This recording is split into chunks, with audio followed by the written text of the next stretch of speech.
amigos todos en el Señor Jesús.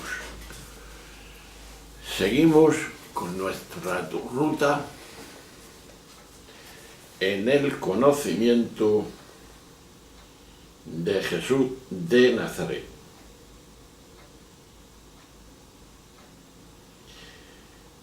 Os recuerdo que estamos en la quinta semana de Pascua.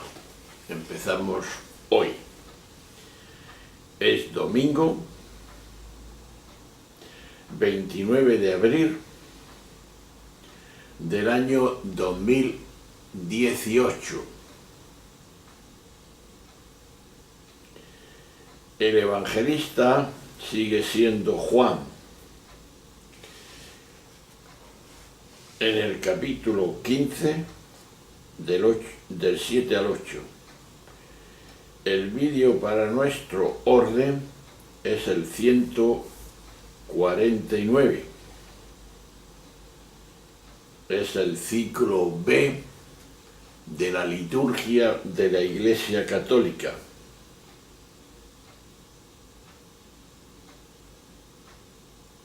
Y el relato nos habla de la vid y de los sarmientos y del fruto de estos. Dice así el texto: en aquel tiempo dijo Jesús a sus discípulos: yo soy la verdadera vid y mi Padre es el labrador. A todo sarmiento mío que no da fruto, lo poda para que dé más fruto. Vosotros estáis limpios por las palabras que os he hablado. Permanecer en mí y yo en vosotros. Como el sarmiento no puede dar fruto por sí, si no permanece en la vid, así tampoco vosotros, si no permanecéis en mí. Yo soy la vid, vosotros los sarmientos. El que permanece en mí y yo en él, ese da fruto abundante, porque sin mí no podéis hacer nada. Al que no permanece en mí, lo tiran fuera, como el sarmiento, y se seca. Luego lo recogen y lo echan al fuego y arden. Si permanecéis en mí y mis palabras, permanecen en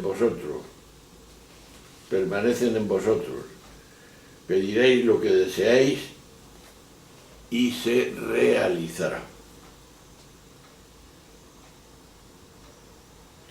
La alegoría de la vid y los sarmientos, cargada de simbolismo, hondura y belleza, nos introduce directamente en la sabiduría de la no dualidad. Ciertamente la vid y los sarmientos son no dos.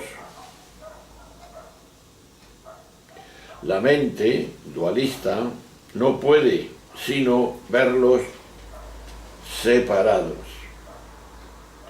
Lo contrario de la mente es separar la realidad. Mejor dicho, lo característico de la mente es verlos separados, pero no hay separación alguna. Es cierto que el sarmiento puede percibirse como sarmiento, pero no por ello deja de ser vid. Una rama es árbol, del mismo modo que mi dedo es cuerpo también. Veamos con otro ejemplo.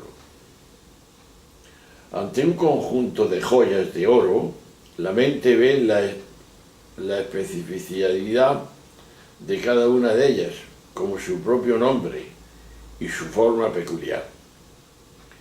Pero si no nos quedáramos en las formas, lo que percibiríamos sería el oro que es, de hecho, la única realidad que se halla presente en todas ellas. De aquí que la deducción que decimos es la siguiente: somos diferentes, pero no separados. No somos iguales, pero somos los mismos. La alegoría de hablar, de cortar y de podar, esta alegoría habla, una vez más, parece necesario recordar que no hay que leer tales afirmaciones en clave de amenaza, sino como palabra de sabiduría. Si bien en aquella cosmovisión, a partir de la imagen de un Dios intervencionista, con minúscula, todo se atribuía directamente a él. Hoy podemos captar mejor el significado como una descripción de lo que ocurre. Del mismo modo que es imposible que el sarmiento que se desconecta de la vid pueda dar fruto, así también la persona que vive desconectada de su fondo experimentará su existencia como un vacío, y no será extraño que se note mortecina y carente de sentido. La poda forma parte ineludible de todo el proceso del crecimiento. En síntesis, podríamos expresarse de este modo: se trata de morir a lo que no somos, para que pueda vivir lo que realmente somos. Somos plenitud, nuestra identidad es esa. Gracias a la poda, el sarmiento se convierte sencillamente en vehículo de la vid, desde la conciencia de ser el mismo vid. Los místicos de la historia han hablado de una noche oscura, y Carl Jung lo expresaba de este modo, así: no es posible despertar a la conciencia sin dolor, porque ese despertar implica desapropiarse del yo, del ego, del egoísmo, y eso siempre le duele. La poda puede nacer de una decisión propia, característica de todo camino espiritual, o puede venir de una manera imprevista en forma de crisis de cualquier tipo. En este último caso, solemos vernos sorprendidos y a veces incluso zarandeados. Pero sin embargo, justamente eso que nos sorprende y renueve puede constituir la mejor oportunidad para una poda eficaz. Por lo tanto, la pregunta hoy, en este domingo del año 2018, quinto de la semana de Pascua, nos viene con esta pregunta. ¿Vivo todo lo que ocurre como oportunidad para despertar a lo que soy yo? No olvidemos, y ahí está dentro de la pregunta, que somos plenitud. Pues bien, seguimos con esta pregunta y seguimos matizando lo que queremos expresar.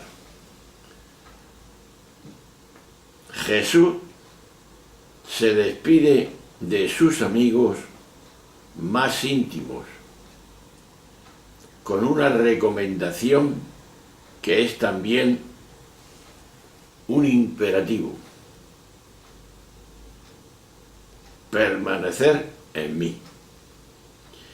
El verbo griego meno no tiene ningún significado sobrenatural y no se refiere a permanecer unidos con Jesús por medio de la gracia divina.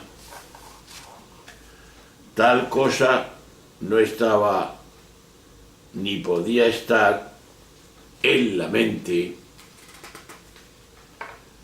de aquellos hombres.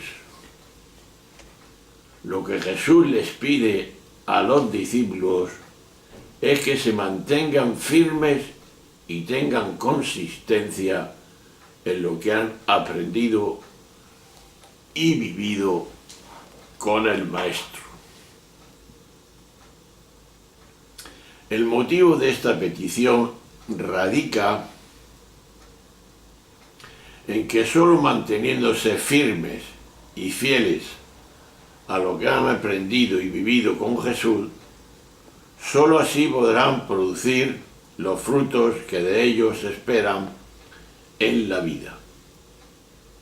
Jesús, en el tiempo que convivió con sus discípulos, no fundó una institución, ni estableció un reglamento, ni dio unas normas o redactó una constitución, ni menos aún puso en marcha una empresa.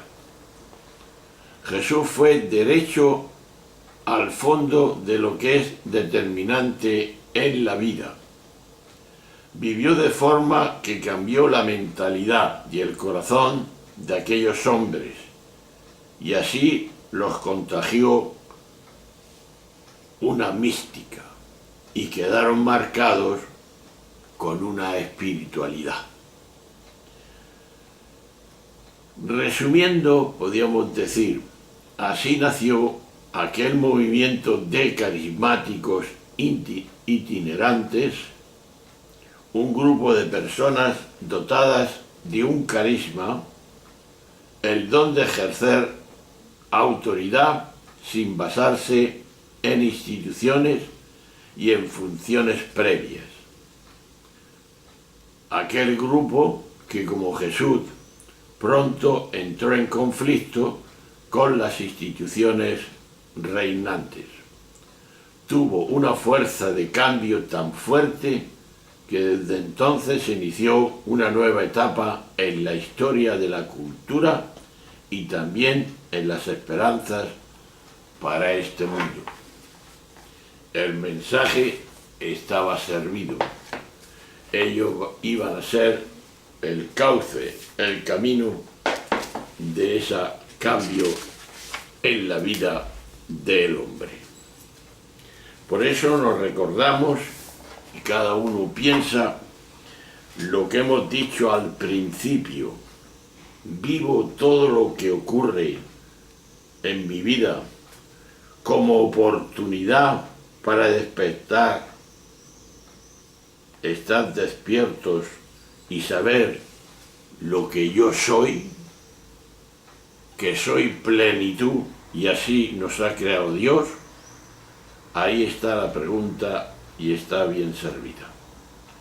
Un abrazo, un saludo, hasta la próxima, que nos veremos el 30 de abril, que es lunes.